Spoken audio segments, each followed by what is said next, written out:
So just why won't a narcissist let go, even after they have been the one to discard you and move on to somebody new? Why don't narcissistic people let you go and let you move on with your life?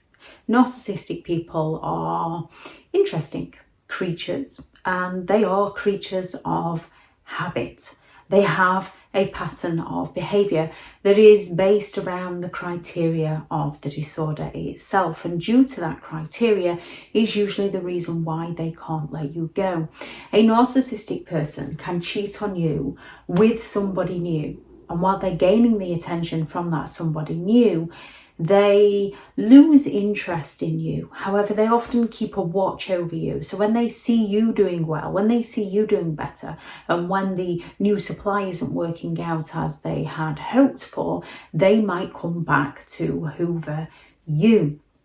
And if they can keep you both fighting over the narcissist, that makes the narcissist feel superior. That makes the narcissist feel special. And as a narcissistic person is gaslighting both parties, the new supply and the old supply, love bombing both parties, it's very difficult to recognise what the narcissistic person is actually up to. And due to our own individual pride, we can then end up in a battle that we wish we'd never been in, wanting to be with that narcissistic person, also due to the trauma bond and having your life wiped from you that you thought it was going to be. So you can then go all out to win the narcissistic person back. However, the person who wins in this is the person who walks away. As if a narcissistic person is willing to cheat on you to be with somebody new, they will most likely be willing to cheat on that somebody new to be with you. And they will cheat on the pair of you to be with somebody else. Narcissistic people, even though they do the discarding, even though they move on, which for those who have been discarded by a narcissist, it is soul destroying, because they ruin your hopes and your dreams and your happiness, and everything you thought life was about has completely been ripped from under you. And they give you zero answers as to why. They leave you guessing what's happened. They leave you chasing them for answers. They leave you looking obsessed with them, when all you're after is understanding, so you can find that closure and so that you can move on with your life. So one way a narcissist doesn't let you go is by not finalizing anything with you. They drag divorces out. They drag sales of homes out. They drag childcare arrangements out because they're getting to keep a hold of you. However, they're going to do it in a way where they make you feel like you're the one that's causing the issues. They don't take responsibility for their behaviour. So they're going to make you feel like you're the one that's dragging it out, like you're the one that's causing the conflict, you're the one that won't let them go. Because it makes them feel superior, it makes them feel powerful, while you're the one that's left questioning if you're the one that's causing the problems. And often, due to the narcissist's exploitative behaviour, you can give up on things that are rightfully yours a lot easier just to try and move away from them. You can settle for less in the divorce just to try and move away from them, and because they've made you feel like you're the one that's taking advantage of them. However, this doesn't stop a narcissist. Once that story is over, once that part is over, they go after something else. They keep coming and coming and coming after you because they can't let go of you. Narcissistic people are incredibly entitled people.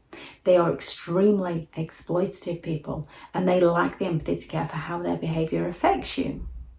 They're looking at what people can provide them, what people can provide for them, whether that's monetary items or whether that's physical attention, whatever it is, they're looking for you to provide them with something that serves them. And they feel entitled to exploit people to get that service from other people. They are looking for supply. So if they've moved on and they're not getting the supply they believe they're entitled to, because no one can keep a narcissistic person happy, they can't keep themselves happy. So if they've moved on and can't get the supply that they believe they're entitled to, they might come back and hoover you. They might come back and start acting nice. They might come back with all the false promises of how they've seen the light. They might come back with the victim plays of illness, or how they just can't live without you and threaten to unalive themselves. They come back with all those false promises of change and looking for homes and let's have another baby, let's get married, all those kinds of things to try and suck you back in, to try and reel you back in. And the Hoover is named after the vacuum cleaner brand Hoover, because they come along to suck you back in, to treat you like dirt, because they often treat you worse, and then they discard you all over again. However, because they're envious of people, if they see you doing well, they will want you back. If they see you moving on with somebody else and they're envious of that, if they're envious of that, they will want you back. If they're not envious of that, they might just leave you to it. It all depends on what that individual narcissistic person is envious of. If they see you doing well, they're going to want you back. If they see you moving on, they're going to want you back. Even if they can just come back and destroy it for you. If they're envious of you moving on with somebody new, they can worm their way back in just to destroy that for you. If they're envious of your new career goals, they can come back simply to sabotage that for you. Whatever it is, they come back to sabotage what they were envious of. And if they can't come back for the Hoover to win you back because you recognise the games, you've worked on the trauma bond, you're working on your life and you're ready to move on, you've just had enough. There can be any number of things, big or small, that can just finally hit home and you've had enough and you walk away. Narcissistic people don't like the word no. They don't understand the word no. They go around so many different ways to get you to change your no into a yes. So when the Hoover doesn't work, because they feel entitled to have you, they get offended by this and they believe this is then your fault. And they might start smearing your name. Now, there's several reasons narcissistic people are going to smear your name. One is so they can avoid exposure.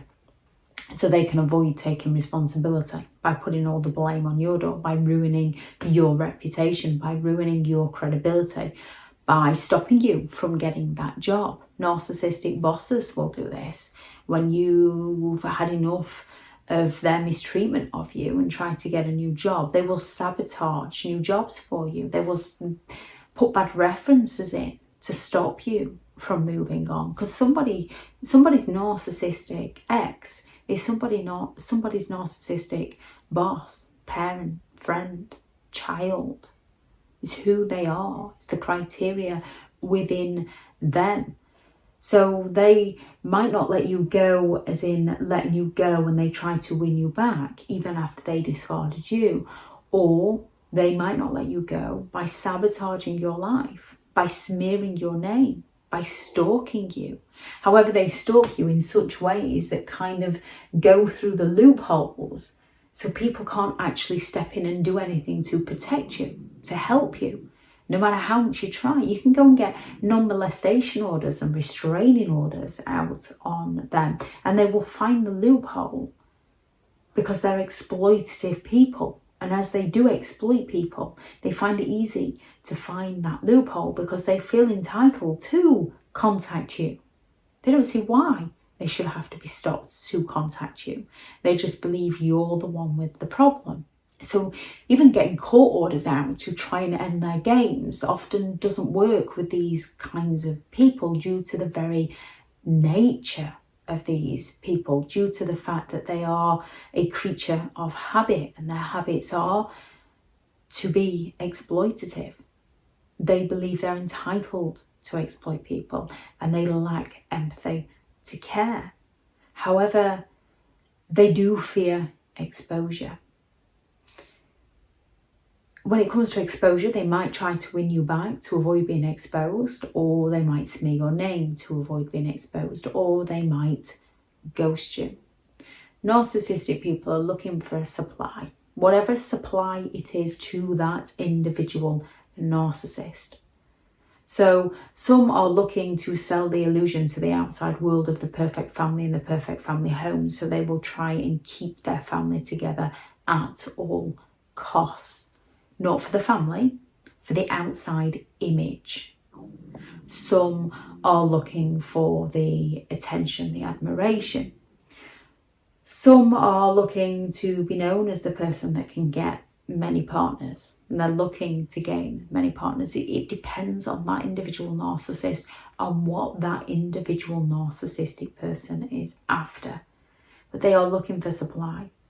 Like we go to a sink for a supply of water, faucet. We go to a sink, we turn the hot tap on to get hot water. We turn the cold tap on to get cold water. Narcissistic people turn the positive emotions on, the positive attention. They love bomb, they flatter, they buy excessive gifts, they mirror you, they borrow your personality and sell it back to you as though they want the same things as you. They take you places.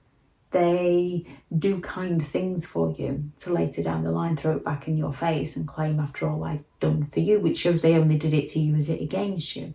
So when they want that positive attention from you, they supply you with the positive. Then when things aren't working out how they would like, when we go to the tap and turn that cold tap on for the cold water, narcissistic people become cold and distant and hurtful and disrespectful, and they put you down. They fall silent on you. They find numerous ways to punish you. They discard you and move on with somebody new. And they're looking to gain that reaction from you. Be it you chasing them because they've fallen silent to find out what is wrong with them, or you flying into a rage so they can blame you for being the crazy one, or them giving you no closure, no understanding, so that you chase them for answers and they can accuse you of being the one that's obsessed with them, the one that's not letting go of them, which is why many survivors can question whether they're the narcissistic one or not. And if you don't feel entitled to exploit people and you have the empathy to care about people, if you don't have at least 5 of the 9 criteria, and if you take responsibility for your own behaviour, as well as taking responsibility for other people's behaviour, it's highly unlikely that you're the narcissistic person. Narcissists don't do responsibility, and very rarely will they question if they're the problem, because they spin the story in their own head as to why everybody else is the problem. Narcissistic people can't tolerate rejection. So if you are the one to have discarded them, this is going to hit them hard. Some might sulk off to lick their wounds. Others might just try to sabotage every aspect of your life that they can because they feel a need to punish you for rejecting the false image that they worked so hard to sell you but couldn't keep up because it's not who they are. It's all you yourself. And then they devalued everything about you so that you no longer felt worthy, and then they up and left you. How do you get narcissistic people to leave you alone? Court orders don't particularly work against a narcissist. However, it does get to a point where the courts can sort of see the narcissist pattern of behaviour and the narcissist fears exposure.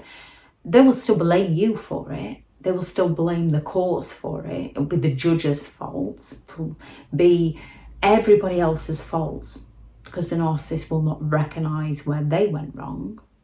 They're not responsible. So it's going to be everyone else's fault. However, if you can go through court, most will back off if they think they're going to lose. No contact is always one of the best methods. That's not always possible. So another way is not letting them know anything about your new life, not letting them know anything. Now, with some narcissistic people, this is going to cause an awful lot of intrigue, natural, and they are going to come and find out what's going on, which is why non-contact is the best. But if they think that you've got nothing to offer them, they will leave you alone. Now, this doesn't mean don't live your life. You still need to go and live your life. If they fear exposure, if they fear they're going to be exposed, if they fear they're going to be humiliated, they're more likely to leave you alone. Not all narcissistic people will continue to go after you. Not all narcissistic people will come back a year or two down the line. Some, very few, some will leave you alone. However, the best thing you can do to protect yourself is get those restraining orders and non-molestation orders if you need them, and keep going, because it is hard to get it. They're going to make it hard work for you. Don't let them know anything about you and your new life. If at all possible, go no contact. Work on your dreams, but don't let them know what those dreams are, because they will go all out to sabotage them for you.